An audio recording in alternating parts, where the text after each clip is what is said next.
கை பிறந்தால் வழி பிறக்கும். அந்த வழிகளை எல்லாம் அகற்றி நமக்கு நல்ல வழியை காட்டக்கூடிய ஒரு அற்புதமான ஒரு போகி பண்டிகை. நேற்று மாலையில எங்க வீட்டுல குலதெய்வத்துக்கு வந்து காப்பு கட்டி பொங்கலும் வந்து வச்சாச்சு. இந்த காப்பு கட்டுதல் அப்படிங்கறது நான் ஏற்கனவே லாங்குடியில சொல்லியிருந்தேன்.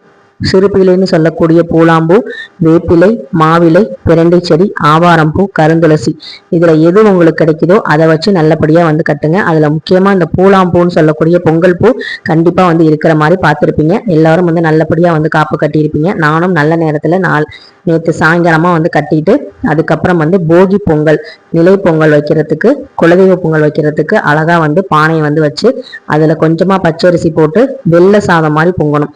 அதாவது சோறு பொங்குற மாதிரி தான் பொங்கணுமே தவிர ரொம்ப வந்து பார்த்தீங்கன்னா வெண்பொங்கல் நம்ம செய்கிற மாதிரி மிளகு சீரகம்லாம் போட தேவையில்லை. இந்த மாதிரி வந்து நம்ம நல்லபடியா வந்து பொங்கல் வந்து பொங்கணும் அப்படின்னு சொல்லி குலதெய்வத்திட்ட ஆசீர்வாதம் வாங்கிட்டேன் நேற்று. இந்த பொங்கல் வந்து போகி பொங்கல் வந்து ரொம்ப ரொம்ப ஸ்பெஷல். ஏன்னா வந்து பார்த்தீங்கன்னா என் பையன் தான் வந்து இந்த பூஜையெல்லாம் பண்ணான். நான் வந்து எல்லா வேலையும் செஞ்சு கொடுத்துட்டேன். அதுக்கப்புறம் வந்து அவன் வந்து நான் வந்து விளக்கேற்றுறேன் அப்படின்னு சொன்னான். சரி ஓகேன்னு சொல்லிட்டு நிலைவாசலெல்லாம் மஞ்சள் குங்குமம் தடவி கோலம்லாம் போட்டு வேப்பிலை வைத்து காப்பு கட்டியாச்சு. பொங்கலும் வந்து ரெடி ஆயாச்சு. அதுக்கப்புறம் என் பையன் வந்து அழகா வந்து விளக்கெல்லாம் ஏற்றி நிலை பொங்கல் வந்து வச்சு அவன் கையால் இந்த வருஷம் தொடங்கியிருக்கோம். இவன் பிறந்ததுக்கு அப்புறம் நிறைய நல்ல விஷயங்கள் வந்து நடந்திருக்கு, அது உண்மைதான். இருந்தாலும் வந்து பார்த்தீங்கன்னா கடவுளோட ஆசீர்வாதம் அவனுக்கு முழுசா கிடைக்கணும். எங்க குலம் வந்து நல்லபடியா தலைத்து செழித்து வளரணும் அப்படின்னு சொல்லிட்டு வேண்டிக்கிட்டு நல்லபடியா வந்து அவன் வந்து பூஜை பண்ணதை பார்க்கும் போது எனக்கு ரொம்ப சந்தோஷமா இருந்தது. அடுத்த தலைமுறைகளுக்கு நம்ம என்ன சொல்லித்தரமோ இல்லையோ நம்ம குடும்ப வழக்கத்தை கண்டிப்பா வந்து சொல்லித்தரணும். அதே மாதிரி ஒழுக்கத்தையும் சொல்லித்தரணும்.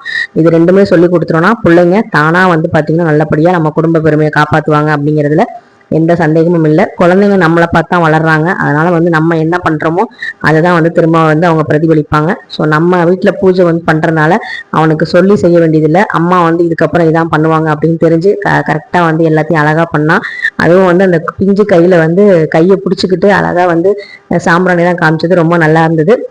இந்த மாதிரி நானும் வந்து பூஜை பண்ணிட்டு குலதெய்வத்தை ஆசீர்வாதம் வந்து வாங்கிட்டேன். அதே மாதிரி பிரபஞ்சத்துக்கிட்டையும் என்னுடைய வேண்டுதலை சொல்லி நல்லபடியா வந்து பிரபஞ்சத்துக்கிட்ட சொல்லிட்டேன்.